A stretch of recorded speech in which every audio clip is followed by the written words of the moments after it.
ஒரு பொண்ணு உங்க சந்தோஷத்துக்காக வெரைட்டியா ட்ரை பண்றதுங்கிறது, அவளோட சம்மதத்தோட தான் அத நீங்க பண்றீங்களா? அப்படிங்கிறது ஒவ்வொரு ஆணுமே அத வந்து புரிஞ்சுக்கணும். அந்த பக்கம் நான் போய் சொல்றேன். ஒவ்வொரு ஆண்கிட்ட நீங்க கேட்கும்போதும், அவனுக்கும் அதுல புடிச்சிருக்கா? அப்படின்னு கேட்டு தான் ஒவ்வொரு பொண்ணும் அந்த கேள்விய கேட்கணும். ஆணுக்கு எவ்வளவு தூரம் கேட்கக்கூடாதுன்னு சட்டம் இருக்கோ, அதே சட்டம் பெண்ணுக்கும் இருக்கு. சட்டமா இல்லைனாலும், மன ரீதியா, உணர்வுகள் ரீதியா இருக்கு. அப்போ திருமண பந்தத்துல இருக்கிறது, ஃபர்ஸ்ட் வரது காதல் தான்.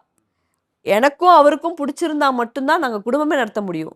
இந்த குடும்பம் நடத்துறதுக்குள்ள செக்ஸ் வந்து மிஷின் கிடையாது. ஆணும் கிடையாது, பெண்ணும் கிடையாது. ஸ்விட்ச் ஆன் பண்ணோனே 2 பேருமே சந்தோஷம் அடையறதுக்கு. 2 பேருக்கும் உணர்வு ரீதியா ஏதாவது ஒரு மாற்றம் வந்தா மட்டும் தான் அங்க நடக்கும். அப்ப அதிலயே அந்த பொண்ணு ரொம்ப டிஸ்டர்ப் ஆகுறா. ஸோ வசதியான வீடு தான். நம்ம அத பார்க்கும்போது தெரியுது. நல்ல குடும்பம் தான் 2 பேருமே. கஜகஜான்னு கூட்டு குடும்பங்கள் கிடையாது. அந்த சின்ன குடும்பத்துல, அவ்ளோ பெரிய வீட்ல, ஒரே பெட்ரூம்ல ஏன் சந்தோஷமா இருக்க முடியலன்னா, மன ரீதியா அவங்க ஒத்து போகல. உடல் ரீதியா தேவையில்லாத விஷயங்கள அவங்க ட்ரை பண்றாங்க. எந்த பெண்ணுக்குமே முடியாதது தொடக்க காலத்துல, சின்ன வயசுல விருப்பமில்லாத எதையுமே பண்ணும்போது, டிவோர்ஸ் அப்படிங்கிறது இம்மீடியட்டா வரும்.